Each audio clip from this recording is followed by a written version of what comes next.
அஸ்ஸலாமு அலைக்கும் வரஹ்மத்துல்லாஹி வரகாத்து. நல்லா இருக்கிறீங்களா? அல்லாவுடைய பெரிய கிருபையில இன்றைய தலைப்பு வந்து இறுதி இறைத்துவரின் சொல் செயல் அங்கீகாரம் பகுதி 2. இதை ஸ்கிப் பண்ணாம பாருங்க. நிறைய விஷயங்கள் நம்ம தெரிஞ்சுக்கலாம் இன்ஷா அல்லாஹ். அல்லாவுடைய பெரிய கிருபையில நம்ம அல்லாஹ் தஆலா நம்மளை வந்து முஸ்லீமா பிறக்க வச்சதுக்கு பெருங்கொண்ட நம்ம பாக்கியம் செஞ்சவங்களா இருக்கோம். எந்த அளவுக்குன்னு சொன்னா, நம்ம வந்துக்கிட்டு அல்லாஹ் தஆலா வந்து நமக்கு எல்லா வகையிலையுமே வந்து கேள்வி கணக்கு இல்லாம நமக்கு வந்து அதிகமான ஒரு நன்மைகளை செய்யக்கூடிய பாக்கியத்தை கொடுத்துருக்கலாம் அந்த அளவுக்கு.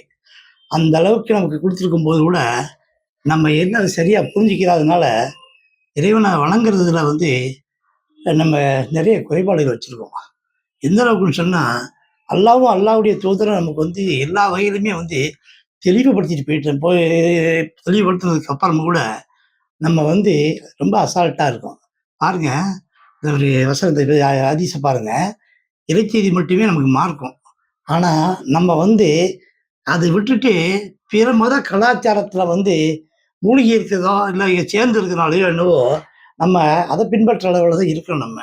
நம்ம வந்து எல்லாத்தையுமே கலந்து வச்சிருக்கிறதுனால, இதில வந்து பெரிய கொண்ட பாதிப்ப நம்ம சந்திக்க வேண்டிய சூழ்நிலை வருது. பாருங்க, ரசூல் ஸல்லல்லாஹு அலைஹி வஸல்லம் சொல்றாங்க, "செய்திகளில் உண்மையானது அல்லாஹ்வுடைய வேதமாகும். நடைமுறையில் மிகவும் சிறந்தது முஹம்மது ஸல்லல்லாஹு அலைஹி வஸல்லம் அவர்களுடைய நடைமுறையாகும்.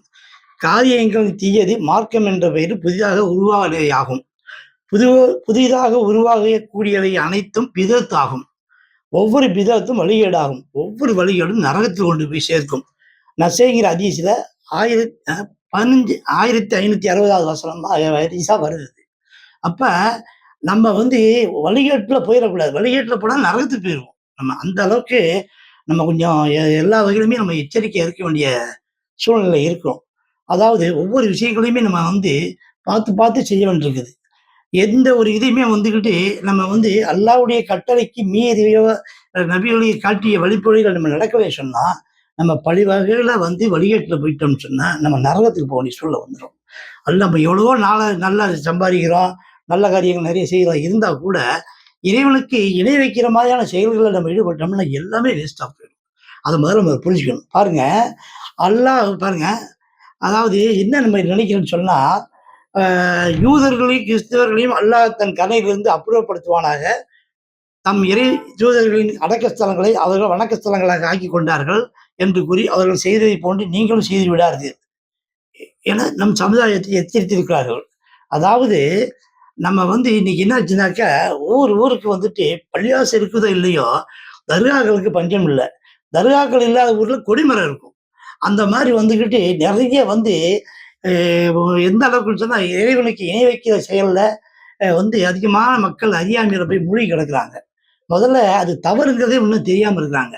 அது தெரியாதனால தான் பிற மதங்கள்ல செய்ற மாரியான விழாக்கள் எடுக்கிறது, தர்காக்கள் வந்து இத அலங்கரிக்கிறது, அ ம சந்தனக்கூடுங்கிற பேர்ல கோபுரம், சப்பரங்கள இது பண்ற மாரி இந்துக்கள்ல, அது மாரி வந்துகிட்டு நம்மளும் செய்றதெல்லாம் வந்து பண்ணும்போது வந்து என்ன ஆகுதுன்னு சொன்னா, இது வந்து ப பகிரங்கமான வழிகேட்டுல நம்ம போறோம். இதுல இந்த விஷயத்துல வந்து நம்ம ஒவ்வொரு இதுலயும் நம்ம பார்க்கணும். நம்ம வந்து தர்காக்கள்ல அடங்கியிருக்கவங்கள பத்தி எந்த குறையும் நம்ம சொல்லல. ஏன்னு கேட்டா, அவங்கலாம் வந்து எப்படி வாழ்ந்தாங்கங்கிறது நமக்கு தெரியலைன்னா கூட, அவங்க வந்து நல்லபடியா தான் அவங்க எல்லாமே சொல்லிட்டு போயிருப்பாங்க. ஏன்னா, அவங்க அல்லாஹ்வுடைய வழியில வந்தவங்கள, அதாவது அல்லாஹ்வுடைய பாதையில வந்தவங்களா தான் இருப்பாங்க. நபி வழிய பின்பற்றவங்களா தான் இருப்பாங்க. அவங்க எல்லா வகையிலுமே வந்துட்டு எந்த குறைபாடும் வச்சிருக்க மாட்டாங்க. அதுல வந்து நம்ம நம்பிக்கை வைப்போம் முதல்ல. அவங்களுக்காக வேண்டி தான் நம்ம வந்து துவா செய்யணுமே ஒழிய, அவங்கள்ட்ட போய் கையாந்தி எங்களுக்காக இத செஞ்சு குடுங்க, அத செஞ்சு குடுங்க, அத இஃபாரி பண்ணுங்கன்னு சொல்லி கேட்கறதுக்கு எந்த விதத்திலயும் நமக்கு வந்து அ ரைட்ஸ் கிடையாது முதல்ல. அதனால வந்து நம்ம ஒவ்வொரு விஷயத்தையுமே பார்த்து, பார்த்து செய்யணும். நம்ம வந்து அவங்க பேர்ல வந்துட்டு நம்ம செய்ற மக்கள் செய்ற அநியாயங்கள் இருக்கு பாருங்களேன். அத நடத்துற தர்காவாதிகள் வந்துட்டு எந்த அளவுக்கு மோசமா போறாங்கன்னு சொன்னா, இறைவனுக்கு இது விட வந்து அதிகமான ஒரு இத கொண்டு போற மாரி கொண்டு போறாங்க. பள்ளியில வந்து நீங்க வந்து அதிகமான வந்து கூட்டத்த எதிர்பார்க்க முடியல. பள்ளியில வந்து சப்பு வந்து நிரம்புறதில்ல. அதாவது தொழுகை நேரத்தில வந்து ஒரு ம மு 3 வருஷம், 4 வருஷம் நிரம்புறது பெரிய விஷயமா இருக்கு. ஆனா, தர்காக்கள்ல பார்த்தா இரவு பகலா அவன கூட்டத்த பார்க்கணும். அந்த மாரி வந்து கூடிக்கிட்டு, அவங்க வந்து கும்மாளம் அடிக்கிறது, அவங்க அதுக்குன்னு ஒரு சரத்த உருவாக்கிட்டு, அதுக்குன்னு ஒரு வழிமுறைய உருவாக்கிட்டு, ஒவ்வொரு தர்காக்களையும் ஒவ்வொரு மாதிரியா. எந்த அளவுக்குன்னு சொன்னா, அதாவது வந்து எப்படி சொன்னா, சில தர்காக்கள்ல வந்துட்டு தேங்காய் உடைக்கிறது, சில தர்காக்கள்ல கொப்பரத்த இது இந்துக்கள் மாரி காவடி எடுக்கிறது, சில பேர் வந்துட்டு தண்ணி குடம் எடுத்துட்டு போயிறது, பால் குடம் எடுத்துட்டு போறது, இந்த மாரிலாம் வந்து புதுசு புதுசா வந்து உருவாக்கி வச்சிருக்காங்க. இதுல வந்து ஆண்களுக்கு மட்டும் இல்ல, ஆண் தர்கா மட்டும் பெண் தர்காவும் இருக்குது. அதுல வந்து இந்த மாரி வந்துட்டு அ ஆத்தாங்கர தாயம்மான்னு சொல்லிட்டு அது வந்துட்டு அது திருநெல்வேலி பக்கம் இருக்குது. இந்த பக்கம் பொட்டல்புதூர்ல பார்த்தா யானைக்கு ஒரு தர்கா வச்சிருக்காங்க. இப்படி ஒவ்வொன்னா வந்து உருவாக்கி, உருவாக்கி என்னாச்சுனாக்கா, அதையும் மக்கள் நம்பி ஏமாந்து போயி, அங்க போய் உண்டியல்ல போய் காசு போட்டு, நேர்ச்சை பண்ணி, ஏதேதோ பண்ணி செஞ்சுட்டு இருக்காங்க. இன்னைக்கு பள்ளிவாசல் கணக்கெடுத்து பார்த்தாக்க, தமிழ்நாட்டுல இருக்கிறத விட ம அதிகமா அதிகமா டபுள் மடங்கு தர்காக்களே இருக்குது. அதாவது பள்ளியில கூடுற கூட்டத்த விட, தொழுகைக்கு வர்றவங்கள விட, தர்காவுக்கு போறவங்க கூட்டம் வந்து ஜாஸ்தியா இருக்குது. அத வந்துட்டு முதல்ல வந்துட்டு எவ்வளோ பெரிய தவறுங்கிறத முதல்ல முதல்ல மக்கள் விளங்கிக்கணும் முதல்ல. எந்த அளவுக்குன்னு சொன்னா பாருங்க இது, ஆ குர்ஆன் வசனம் பாருங்க 7வது அத்தியாயம் 197ல இருக்குது. "அவனையின்றி நீங்கள் யாரிடம் பிரார்த்திக்கிறீர்களோ, அவர்கள் உங்களுக்கு உதவி செய்ய சக்தி பெற மாட்டார்கள். இன்னும் தமக்கே அவர்களால் உதவவும் முடியாது." அல் குர்ஆன்ல வருது அது. 7வது அத்தியாயத்துல. அதாவது நம்ம எதையுமே வந்து முதல்ல சக்தி இல்லாத ஆளுன்னு தெரிஞ்சு கூட நம்ம போறது வந்து எவ்வளோ பெரிய தவறு முதல்ல. அவங்களுக்கு வந்துட்டு சக்தி இல்லைங்கிறது வந்துட்டு நமக்கு தெளிவுபட அல்லாஹ்வும் அல்லாஹ்வுடைய தூதரும் வந்து தெளிவா சொல்லியிருக்காங்க. பாருங்க, இங்க பாருங்க. இன்னொரு ஹதீஸ பாருங்க. யார் அல்லாஹ்வுக்கு எதையும் இணை வைக்காமல் அவனை சார்ந்திருக்கிறார்களோ, அவரோடு உள்ள பாவங்கள் அவருக்கு எந்த இடையூறும் ஏற்படுத்தாது.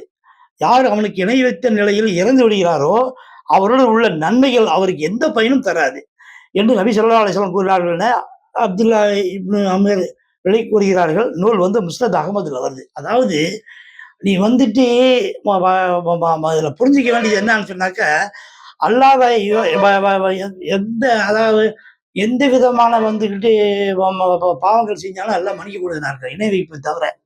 அதே நேரத்துல வந்து எவ்வளவோ நீ நன்மைகள் செஞ்சிருக்கலாம். ஆனா இணை வைப்போட இருந்தேன்னு சொன்னா, ஒரு நன்மைலாம் வேஸ்ட்டா போட்டு இந்த ஹதீஸ்ல தெரிய வருது. அதனால வந்துட்டு நம்ம ஒவ்வொரு விஷயத்தையும் பார்க்கணும். அதாவது மன்னரைகள சந்திக்கத்தான் வேணுங்க. எப்படின்னாக்கா, மன்னரைகள சந்திக்கிறது எதுக்குன்னு சொன்னா, நம்ம வந்து மறுமைய நினைவுகிறதுக்கு தான். அவங்க இறந்துட்டாங்க. அடுத்து நமக்கு இருக்குது. அப்படின்னு நம்ம புரிஞ்சுக்கணும் முதல்ல. அதுக்காகத்தான் வந்து மன்னரை சந்திக்கிறது ரசூல் ஸல்லல்லாஹு அலைஹி சொல்றாங்க அது. இன்னொன்னு பாருங்க, "செல்வத்தை பெருக்கும் ஆசை உங்கள் அல்லாஹ்வின் நினைவை விட்டும் தூரமாக்கி விட்டது. என் எ நீங்கள் மரணமடைந்து மன்னரைகளை சந்திக்கும் வரை தான். அவ்வாறு இல்லை. விரைவில் அதன் பலனை நீங்கள் அறிந்து கொள்வீர்கள்." அல் குர்ஆன்ல 102வது வசனத்துல 1லிருந்து 3 வரை வருது. அதாவது வந்துட்டு நம்மள வந்து நம்மளுடைய பணம், நம்ம செல்வாக்கு எல்லாமே வந்து நம்ம கண்ண மறைக்குது. அது மாரி இருக்கக்கூடாதுங்கிறது இருக்குது. பாருங்க, அல்லாஹ்வுக்கு இணை கற்பிப்பதற்கு சொர்க்கத்தை அல்லாஹ் தடை செய்து விட்டான். அவர்கள் சென்றடையும் இடம் நரகம். அநீதி இழைத்தவருக்கு எந்த உதவியும் இல்லை. அதாவது திருக்குறான்ல 5வது அத்தியாயத்துல 72வது வசனமா வருது. அப்ப ஒவ்வொரு இதுலயும் வந்து குரான்ல வந்துகிட்டு அதிகப்படியா வந்து இணை வைப்புக்கு வந்துட்டு அதிகமான கண்டிப்பு இருந்து கூட நம்ம வந்து அசால்ட்டா இருக்கோம். அதாவது நம்ம என்ன நினைக்கிறோம்னாக்கா, நம்ம போய் கையேந்தினோனே நமக்கு வந்துட்டு நம்மளுடைய இத வந்து அவங்கள்ட்ட போய் இந்த மாரி நம்மளுடைய குறைபாடுகள நம்ம குழந்தை இல்லைனோ, இல்ல வேற வந்து வருமானம் இல்லைனோ, இல்ல வேற ஏதாவது நமக்கு தேவையானது இருக்குன்னு சொல்லும்போது, நேரா போய் அங்க போய் இருந்து கையேந்துறாங்க. போயிட்டு பூ, பழம், சந்தனம் கிந்தனம் என்னென்னமோ வாங்கிட்டு போய் ஒரு அவங்களுக்குள்ள ஒரு சரியா சரத்த வச்சுக்கிறாங்க. அத வச்சு போம்போது அங்க போய் கேட்டோனே, இவங்க போன விட இவங்கள வந்து அவங்க நேரடியா பார்க்குற மாரியும், அவங்கள்ட்ட வந்து இவங்க முறையிடுறது. முறையிடும்போது என்ன ஆகும்னு சொன்னா, முறையிட்டுட்டோனே அவங்க வந்துட்டு அவங்க கேட்டுட்டு உடனே வந்து அல்லாஹ்ட்ட போய் சொல்லி, அல்லாஹ் வந்து கேட்கிற மாரி அந்த மாரி ஒரு நம்பிக்கை வைக்கிறாங்க. இது வந்து பெரிய தவறான நம்பிக்கை வந்து.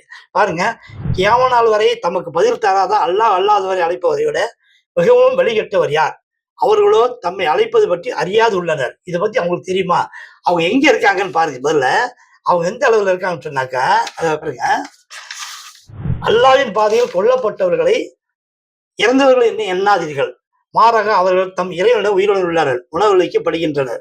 அல் குர்ஆன்ல 3வது அத்தியாயத்துல 169வது வசனம் வருது. அதாவது இப்ப நம்ம சய்யிதுன்னு சொல்லிட்டு நம்ம என்ன பண்றோம்னாக்கா, அவங்க வந்துட்டு அல்லாஹ்வுடைய பாதையில இறந்துட்டாங்க. அதனால வந்து அவங்கள வந்துட்டு நம்ம வந்துட்டு நம்மகிட்ட நேரடியா பேசுற அளவுல இருக்காங்க. ம ம மன்னர்கள் இருக்காங்க. நம்ம அங்க போய் கேட்கறது நமக்கு வழங்குறாங்க. நம்ம நினைக்கிறது பெரிய தவறு. அப்படி பார்த்தாக்கா, சுகதாக்கள் யார்? சய்யிதுகள்லாம் யார் யாருன்னு தெரியுமா? பாருங்க நீங்க.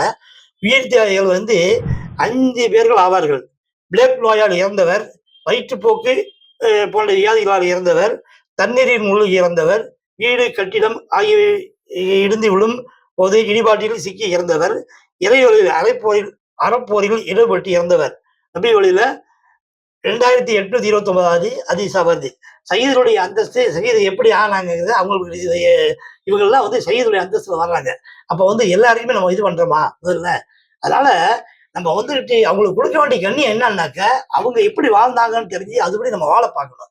அத விட்டு போட்டுட்டு அவங்களையே வந்து கடவுள் மாரி ஆக்கி, அவங்கள வந்து இறைவனாக்கி, அவங்கள இது பண்ணி, அது மாரி வந்து பண்றது பெரிய மாபெரும் தவறு நம்ம செஞ்சுட்டு இருக்கோம். ஒவ்வொரு விஷயத்திலயுமே வந்து நம்ம ஒவ்வொரு இதையும் பார்த்து போகணும்.